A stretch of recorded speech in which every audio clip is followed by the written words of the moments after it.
SpaceX Starship-Start am kommenden Donnerstag. ESA Aerospace zündet Rakete vor Erstflug. Gestrandet. Erzählung über ISS-Besatzung bringt Astronauten gegen SpaceX-Chef auf. Der fordert dann früheres Ende der ISS. Falcon 9 tritt unkontrolliert über Deutschland ein und Trümmerberichte aus Polen. Welt geht 2032 wohl doch noch nicht unter. Asteroideneinschlag wird unwahrscheinlicher. Die Deutsche Raumfahrtagentur wird Ankerkunde der Exploration Company und in den kommenden Wochen könnten gleich 3 Lander auf dem Weg zum Mond sein. Das und noch mehr mit allen Hintergründen schauen wir uns heute an. Herzlich willkommen zu Senkrechtstarter, euer Raumfahrtkanal im deutschen Sprachraum. Und wenn ihr Raumfahrt-News nicht verpassen wollt, genau, Abo nicht vergessen, denn die Zukunft der Raumfahrt, die ist unfassbar spannend. Etwa einen Monat nach der Explosion der Oberstufe des 7. Starship-Testflugs bereitet SpaceX den 8. Testflug vor. Laut einem FAA-Advisory vom 20. Februar könnte dieser Flug bereits am Donnerstag, 26. Februar, stattfinden. Das Advisory ist keine Fluglizenz und hat auch sonst keine bindende Wirkung, aber sie ist ein gutes Indiz dafür, über welchen Zeitraum aktuell diskutiert wird. In dem Advisory ist von frühestens der Nacht von Mittwoch auf Donnerstag die Rede. Das Startfenster, das wäre am Donnerstagmorgen offen von 0:30 Uhr bis 1:09 Uhr nach unserer mitteleuropäischen Zeit. Backup-Möglichkeiten wären für die darauffolgenden Tage bis Donnerstag, 6. März, immer zur gleichen Zeit. Wenn ich das hier aufnehme, sind noch keine Details zur Unfalluntersuchung von Flug 7 aufgetaucht. Die Untersuchung zusammen mit durch die FAA genehmigten Verbesserungen bzw. Abhilfemaßnahmen, um so einen Absturz zukünftig zu verhindern, die muss abgeschlossen sein, bevor die FAA SpaceX eine erneute Starterlaubnis erteilt. Genauer, den Start vielleicht nach der alten, der bisherigen Lizenz erneut erlaubt. Beim vorherigen 7. voll integrierten Testflug des Starships am 16. Januar, da versagt ja die obere Stufe der Rakete etwa 8 Minuten nach dem Start und das führte dann zu einem Trümmerregen über der Karibik. Die FAA überwacht, wie gesagt, derzeit eine von SpaceX geleitete Untersuchung dieses Unfalls.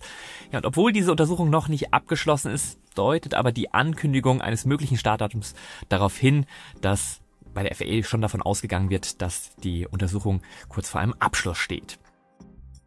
Mir ist neulich aufgefallen, dass seit ich Senkrechtstarter mache, also seit über 5 Jahren, ich keinen Urlaub mehr gemacht habe. Ich war zwar auch weg, aber ich habe immer unterwegs gearbeitet und auch immer mindestens ein Video pro Woche veröffentlicht. Dieses Jahr, da möchte ich das unbedingt ändern und es soll nach Asien gehen. Klar will ich unterwegs nicht auf Streaming verzichten und bittere Realität im Ausland. Du kannst deine Serie im Urlaub ja wegen Geoblocking gar nicht weiterschauen.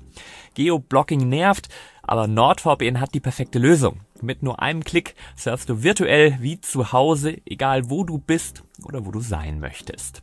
Mit meinem NordVPN-Deal bekommst du einen exklusiven Rabatt auf das Abo und bis zu 4 Bonusmonate obendrauf. Link findest du auch in der Videobeschreibung. NordVPN ist einer der schnellsten VPN-Anbieter der Welt und sorgt dafür, dass 4K-Streaming selbst auf Reisen zum Kinderspiel wird.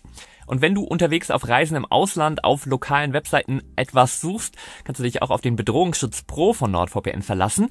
Der bietet einen erweiterten Schutz vor, zum Beispiel Malware, Phishing und Betrug.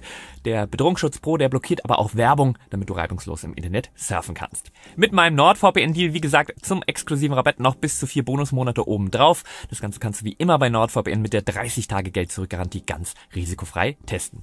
Unter dem Video. Wir haben extra abgewartet mit den News, aber Stand Samstagmittag, 22. Februar, da gibt's keine näheren Informationen zu Flug 8 von SpaceX. Für gewöhnlich veröffentlicht SpaceX ja die neuen Startinfos Freitag auf Samstag in der Woche vor einem geplanten Start. Es wird aber erwartet, dass Flug 8 ähnliche Ziele verfolgen wird wie der vorherige 7. Testflug, also einschließlich der Erprobung des Nutzlastauswurfmechanismus der PES-Dispenser, der ja Starlinks dann auswerfen soll. Ja, und Tests des neuen Hitzeschutzmaterials. Zusätzlich plant SpaceX sehr wahrscheinlich erneut erstens die Landung des Boosters in der Starbase und zweitens die Starship-Oberstufe weich im Indischen Ozean zu landen. Trotz des Rückschlags von Flug 7 bleibt SpaceX offensichtlich optimistisch und arbeitet, laut der aktuellen Berichterstattung, die sich auf interne SpaceX-Quellen beruft, die arbeiten also daran, das Starship in der kommenden Woche zu starten. Aktuell befindet sich aber keine Hardware auf dem Startplatz, was sich aber auch kurzfristig ändern kann. Gutes Indiz für die bereits laufende finale Vorbereitung des eingesetzten Booster 15 für den Start ist das Auftauchen des Hot-Staging-Rings.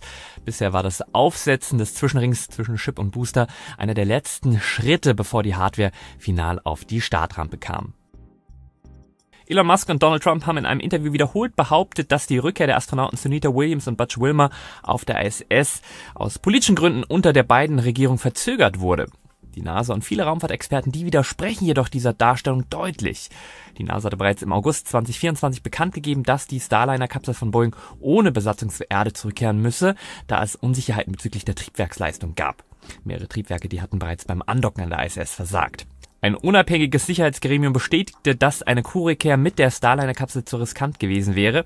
Williams und Wilmore blieben demnach nicht aus politischen, sondern aus Sicherheitsgründen auf der ISS.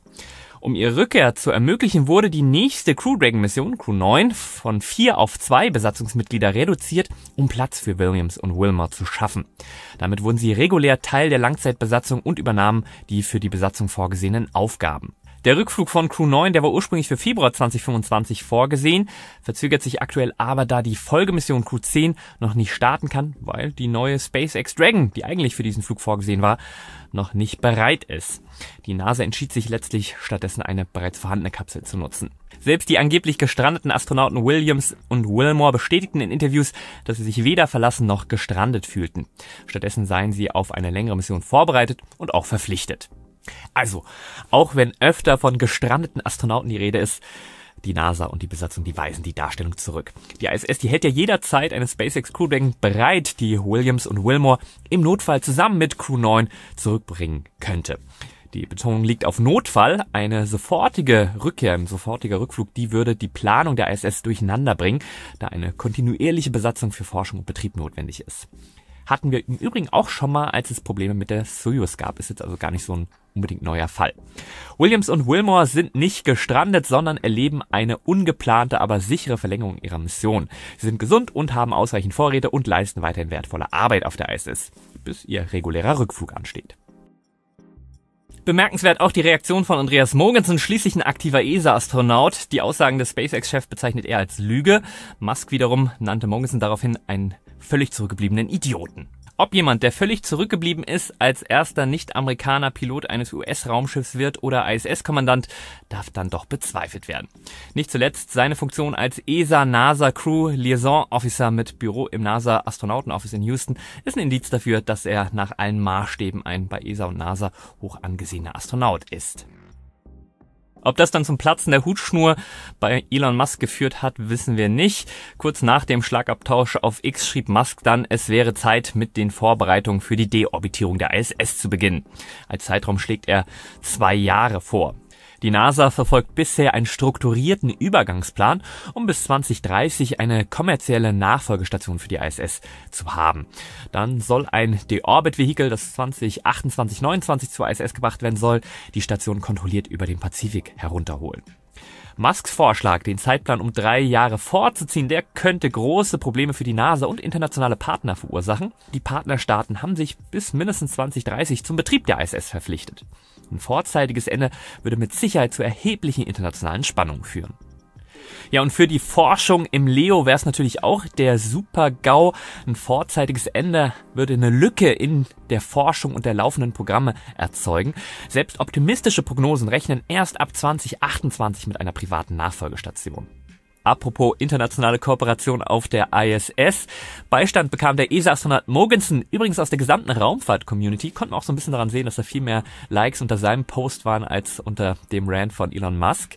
Ja, unter anderem gab es Hilfe von NASA-Astronaut Scott Kelly. Er schrieb, dass Andreas einer der kompetentesten, vertrauenswürdigsten und ehrlichsten Menschen wäre, die er je getroffen habe.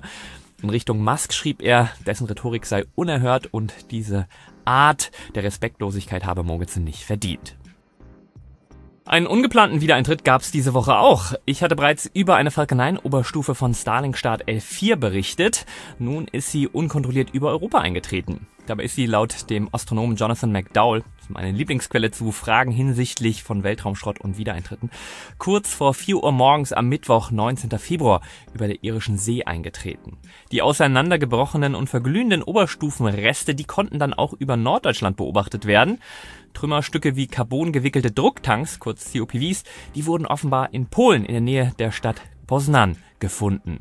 Laut der polnischen Raumfahrtagentur Polsar handelte es sich bei dem Himmelsphänomen um genau die zweite Stufe der Falcon 9 Rakete, die da am 1. Februar von Kalifornien aus gestartet war. Die gefundenen Trümmerstücke, die müssten noch untersucht werden, um sie zweifelsfrei zuzuordnen. Trotz der spektakulären Videos und unzähliger Kommentare auf Social Media hat SpaceX noch kein offizielles Statement abgegeben. Es bleibt abzuwarten, ob das Unternehmen sich äußert und welche weiteren Erkenntnisse die Analysen der Trümmer bringen. Die Starts der vergangenen Woche. Am Dienstag, 28. Februar, da hat Rocket Lab erfolgreich eine Elektrorakete von Neuseeland aus gestartet. Die Mission Fasten Your Space Belts, die hat den ersten Satelliten der neuen Gen-3-Reihe für Black Sky ins All gebracht. Die neue Satellitengeneration kann Bilder mit einer Auflösung von 35 cm liefern und ist erstmals mit Kurzwellen-Infrarotsensoren ausgestattet.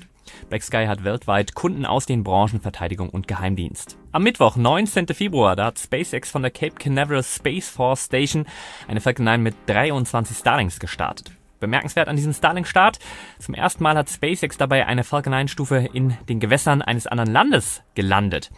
Diese neue Landezone in den Bahamas, die erweitert die Möglichkeiten oder die möglichen Flugbahnen für Falcon 9-Missionen und bietet eine Alternative zur Landung im Nordatlantik. Während bis auf wenige Ausnahmen die Landungen auf den Drone-Chips zur Routine geworden sind, gab es in den vergangenen Jahren mehrere Fälle, wo Falcon Booster nach der erfolgreichen Landung im Winter aufgrund von Wellengang im Nordatlantik beschädigt wurden. Daraufhin änderte SpaceX seinen Flugplan in den Wintermonaten von Florida. Die neue Landemöglichkeit für die erste Stufe soll auch die Nutzlast auf bestimmten Flugbahnen erhöhen. Interessanterweise spricht SpaceX auch von der Möglichkeit von Crew-Starts. Explizit Fram 2 wird genannt. Am Freitag, 21. Februar, da ist von der Cape Canaveral Space Force Station eine weitere Ladung Starlinks gestartet. Am Samstag, 22. Februar, da wurde in China eine Lange Marsch 3B von Xicheng gestartet. Die Nutzlast ist mir nicht bekannt. Ja, und der Wochenabschluss, auch nach Redaktionsschluss, wenn die News am Sonntagmorgen erscheinen, dann sollte SpaceX von Vandenberg eine weitere Ladung Starlinks gestartet haben. Ja, eine weitere Woche ohne europäische Starts, geschweige denn mit einem Start einer deutschen Orbitalrakete. Aber das wird sich sehr bald ändern. ESA Aerospace steht kurz vor dem Testflug ihrer Spektrum-Rakete. ESA hat nun am Freitag offiziell bekannt gegeben, die erste Stufe der Spektrum, die hat erfolgreich einen 30 Sekunden dauernden statischen Feuertest mit allen neuen Aquila-Triebwerken bestanden. Damit ist die Rakete auf der Hardware-Seite nun offiziell flugbereit. Der erste Testflug, der soll vom Andøya Spaceport in Norwegen starten. Der genaue Termin, der hängt jetzt nur noch von der Lizenzierung durch die norwegische Luftfahrtbehörde ab. Es könnte der erste Orbitalraketenstart aus Kontinentaleuropa werden. Klar, ist ein Testflug, also tun wir den Jungs und Mädels aus Ottobrunn einen Gefallen und helfen wir mit, die Erwartung nicht zu hoch zu pushen. Es gibt Dinge, die kann man eben nur im Flug testen. Aber selbst wenn es auf dem ersten Flug für den Orbit nicht ganz reichen sollte, die Rakete für den zweiten und dritten Flug, die sind bereits in Produktion.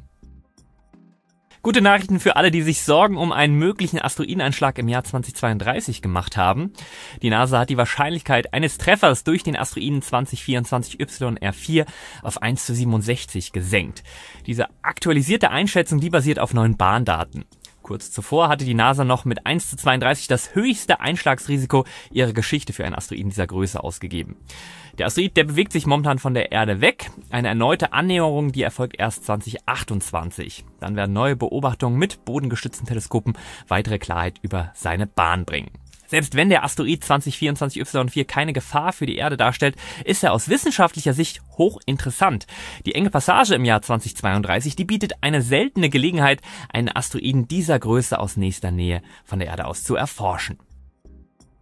Apropos Asteroiden, die chinesische Raumfahrtbehörde hat bekannt gegeben, dass die Raumsonde für die Tianwen-2-Mission am 20. Februar im Xicheng Satellitenstartzentrum eingetroffen ist.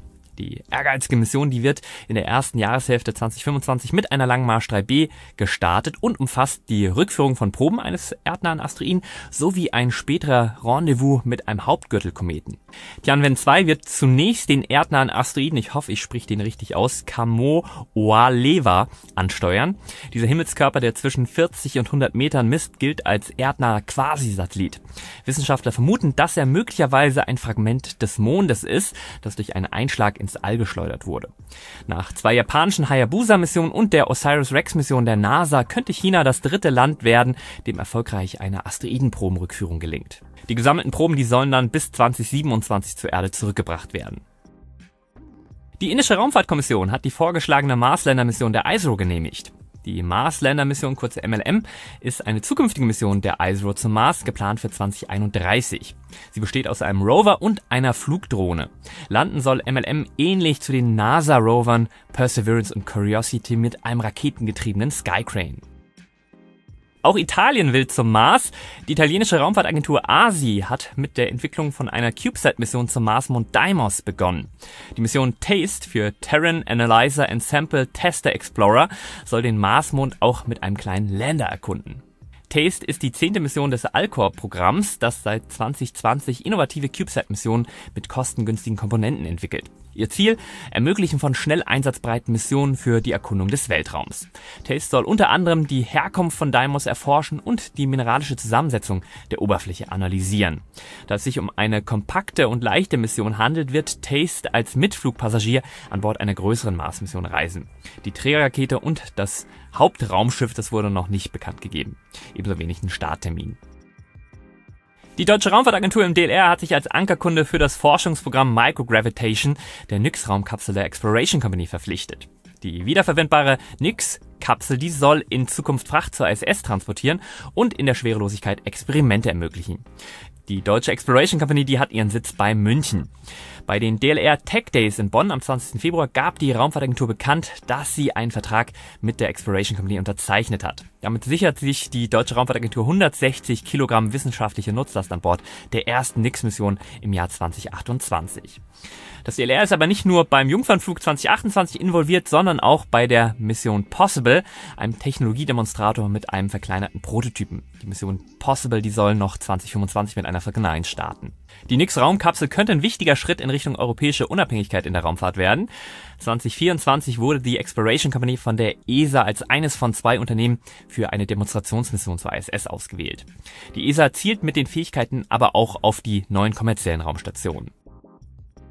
Der Blue Ghost Lander von Firefly Aerospace befindet sich nun im Orbit um den Mond und bereitet sich auf seine bevorstehende Landung vor. Am Donnerstag gab Firefly bekannt, dass die Sonde ihre Haupttriebwerke für 4 Minuten und 15 Sekunden gezündet hat.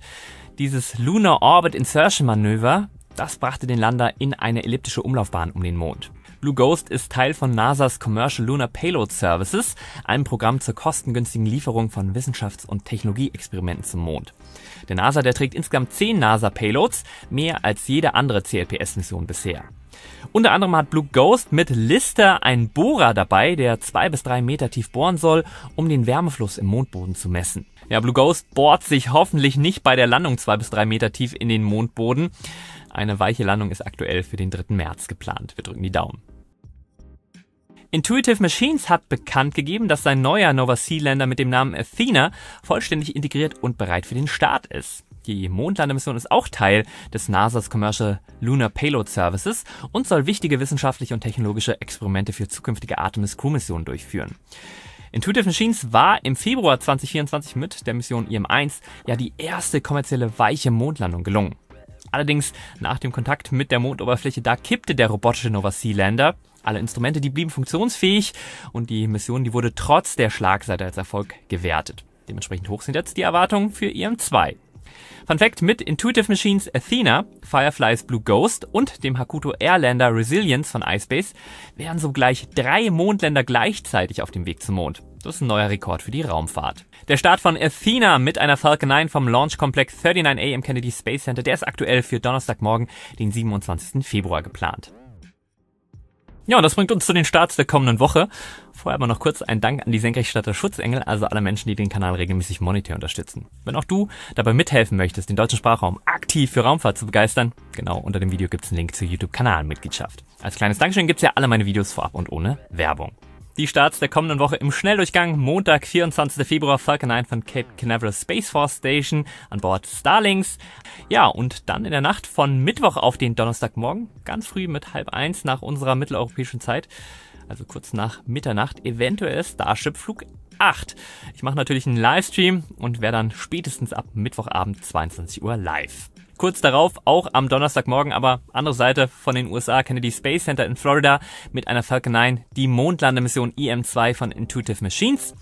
Auch am Donnerstag, 27. Februar von Baikonur in Kasachstan mit einer Soyuz 2.1A, ein Progressfrachter für die ISS. Und der Wochenabschluss voraussichtlich dann am 1. März, eine Falcon 9 von Vandenberg. An Bord befinden sich 2 NASA-Nutzlasten, Sphere X, ein Infrarotteleskop zur Kartierung des Himmels und mit Punch ein Satellit zur Untersuchung der Sonnenkorona. Du planst auch deinen nächsten Urlaub und willst auf Streaming nicht verzichten. Hier noch einmal der Hinweis auf meinen NordVPN-Deal, findest du auch in der Videobeschreibung. Ich hoffe, die News haben dir wieder gefallen. Wenn ja, den Like nicht vergessen. Die Raumfahrt ist und bleibt spannend. #Apollo-Moment. Ich würde sagen, bis zum nächsten Mal. Immer schön senkrecht bleiben. Dein Mo.